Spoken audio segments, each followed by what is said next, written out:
What's happening in Richmond? Police are asking the city council to boost their ranks and bring back officers suspended after a fatal shooting. Tensions are high as the community grapples with understaffing and a controversial incident that has divided the city. We've got the details on the officers involved and the family demanding justice for Angel Montano. And in San Jose, a swift arrest has been made in a devastating triple homicide. Police have taken Joseph Vicencio into custody for the fatal shootings of 2 women and a man. We're breaking down the investigation, the victims, and the community's reaction to this shocking crime. Meanwhile, Waterloo is rolling out a new crime-fighting tool. 10 hot spots across the region are set to get police CCTV cameras starting in November. Deputy Chief Jen Davis explains how these cameras will be used to investigate crime and ensure public safety, and what the community can expect. And a tragedy unfolds in York County, where a suspect, Matthew James Ruth, is identified in the killing of 3 police officers after a warrant was being served. 5 officers were shot, and we're getting the latest on the investigation and the community's response. Stick around because you need to know what's happening. Don't forget to like, subscribe, and hit that notification bell. Tensions explode in Richmond as police face a city council divided over staffing and a controversial fatal shooting. The city of Richmond is grappling with a critical police shortage, with officers forced into double shifts and even sleeping at the station.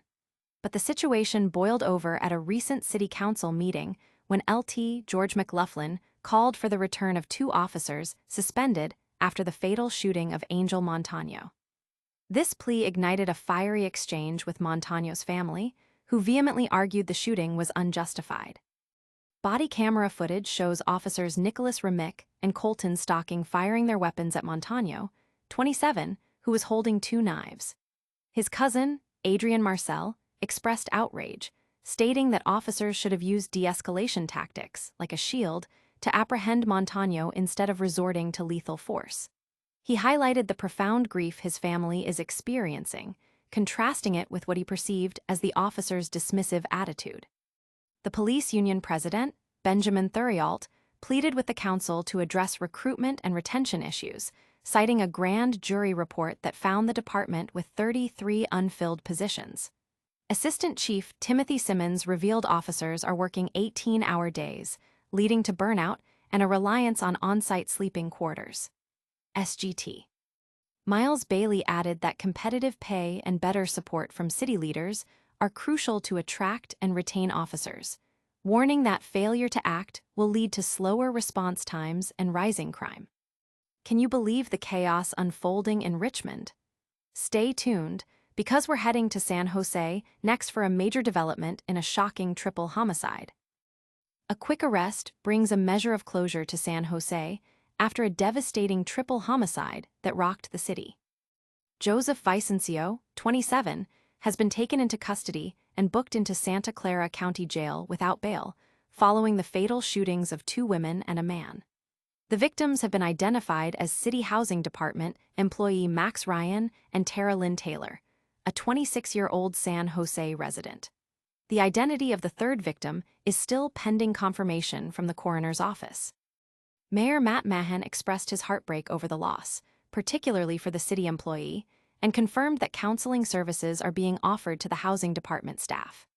This incident marks the 19th, 20th, and 21st homicides of 2025 in San Jose. Law enforcement analyst Michael Leininger praised the swiftness of the arrest, noting the thoroughness of the initial police work, including witness interviews, neighborhood canvasses, and camera footage review.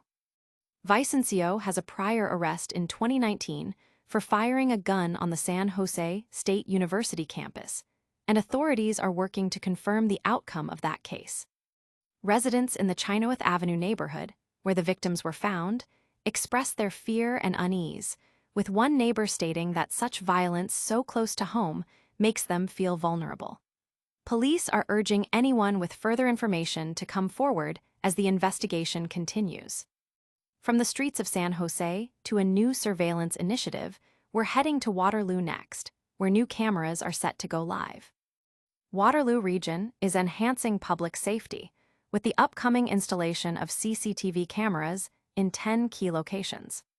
Starting in November, 52 cameras will be deployed across 10 designated hot spots identified by the Waterloo Regional Police Service.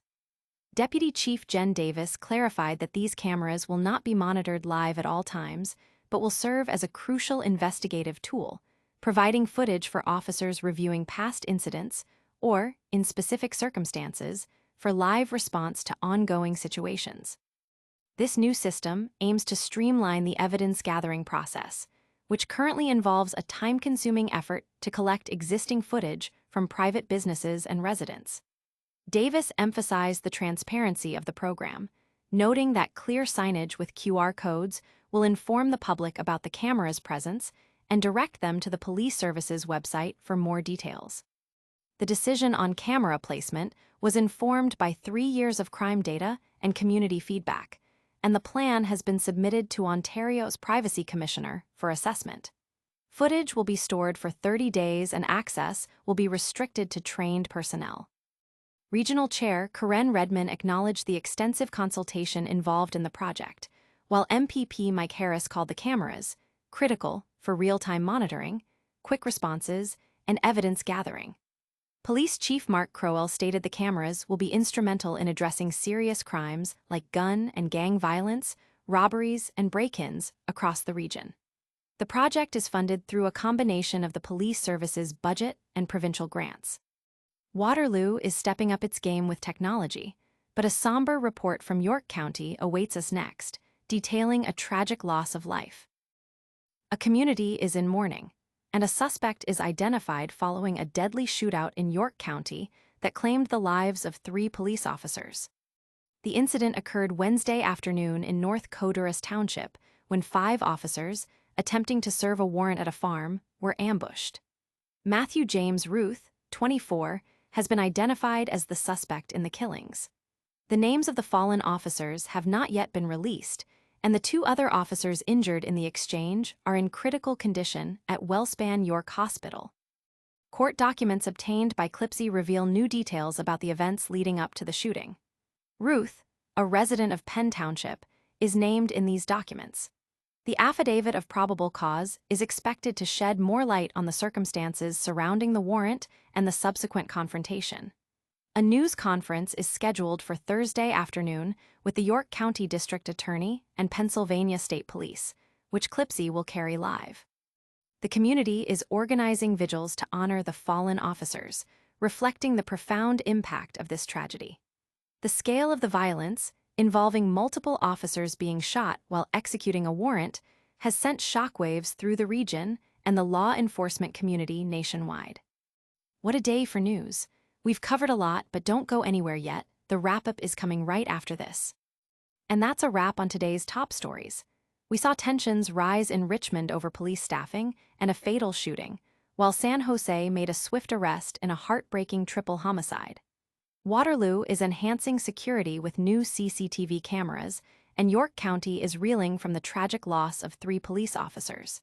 If you want to stay informed on the news that matters, make sure you're subscribed.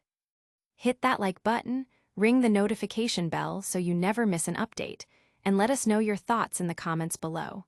And don't forget to follow us on all our social media channels for even more exclusive content.